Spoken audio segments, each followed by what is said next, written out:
Urpad bill. Hello' guys, welcome to my YouTube channel. আৰু আজি গৈ আছোঁ গোৱালপাৰাৰ শলমাৰী উৰপদ বিললৈ। এনেদৰে ওলালোঁ আমি সকলোৱে। তেতিয়াহ'লে ব'লক আমাৰ যাত্ৰাটো আৰম্ভ কৰোঁগৈ। আৰু এনেদৰে আমি সকলোৱে উঠি ল'লোঁ মাহীহঁতৰ কাৰখনত আৰু গৈ থাকিলোঁ উৰপদ বিলৰ অভিমুখে। আৰু এনেদৰে আহি পেলাই আমি ২ নং গাৰোপাৰাৰ পথত সোমাই দিলোহি। আৰু এয়া দেখিবলৈ পাই আছোঁ আই লাভ চামাগুৰি। ফাইনেলি আহি পালোঁ আমি এয়া উৰপদ বিল। আৰু এয়া আমি উৰপদ বিলৰ প্ৰৱেশ পথেৰে গৈ আছোঁ। এতিয়া চাগে মই অনুপযোগী টাইমতহে আহিলোঁ। আচলতে মই ক'বলৈ বিচাৰিছোঁ যে বিলখন এতিয়াহে ভালদৰে চাৰিওপিনে আটকধুনীয়া কৰিবলৈ প্ৰচেষ্টা চলি আছে। এয়া কাটি ল'লোঁ টিকট। নাওত উঠিবলৈ, কিন্তু পিছে টিকেটৰ পইচা মাহীয়ে মোক পেইড কৰিবলৈ নিদিলে। এয়া লাইফ জেকেটবোৰ এনেদৰে থৈ দিয়া হৈছে আৰু এনেদৰে আমি সকলোৱে লাইফ জেকেটবোৰ পিন্ধি ল'লোঁ।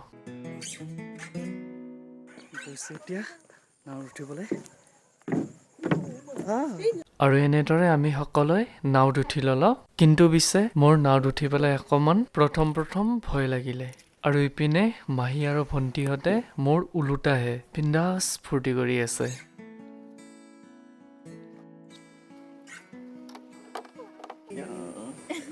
ফাইনেলি সেইটো পাৰৰ পৰা এইটো পাৰলৈ আহিলোঁ।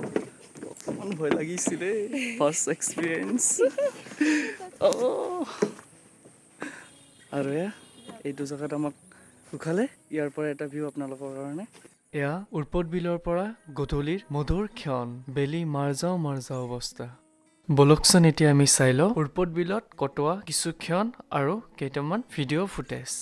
বিলত পদুম ফুল, ভেট ফুল, মেটেকা আৰু বিভিন্ন গছ-গছনিৰে আদিৰে বিলখনৰ এক সুন্দৰ পৰিৱেশ দেখিবলৈ পাইছোঁ। কিন্তু মানুহে অৰ্থাৎ ইয়াৰ বাসিন্দাই উৰপদ বিলখনক মানৱ সৃষ্টিৰাজিৰে এক অনন্য ৰহণ সানিবলৈ যত্ন কৰিছে।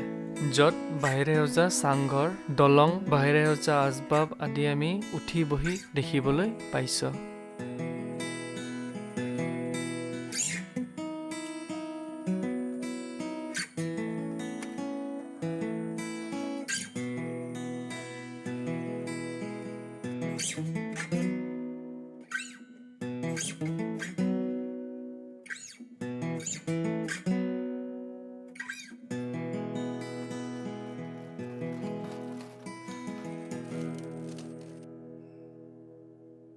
আৰু এনেদৰে কিছু সময় ইয়াতে থাকিলোঁ। এতিয়া ওলাওঁ ইয়াৰ পৰা সেইটো পাৰলৈ।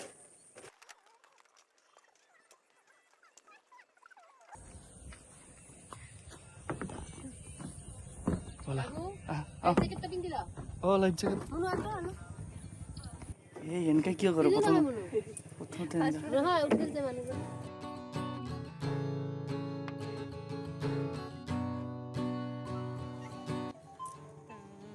ভণ্টি বহি আছে।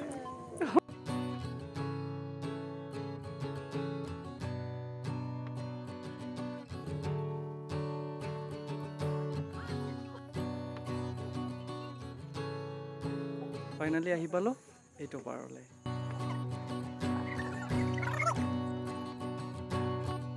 সেইটো পাৰৰ পৰা নাৱেৰে ঘূৰি আহিলোঁ।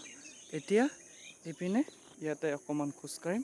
ইয়াতে মই দেখিবলৈ পাই আছোঁ চাইনবোৰ্ডৰ সহায়ত উৰপদ বিল বা আমাৰ প্ৰকৃতিক সুন্দৰকৈ ৰখাৰ কিছু কথা লিখি থৈ দিয়া হৈছে।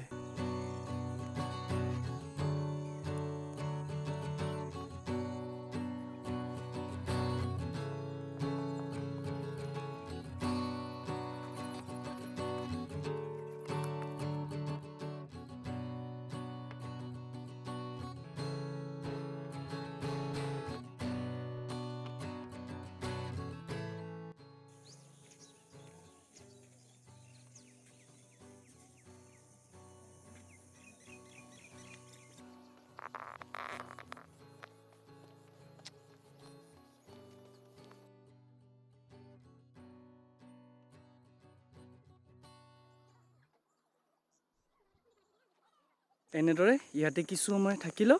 এতিয়া ইয়াৰ পৰা ওলাওঁ।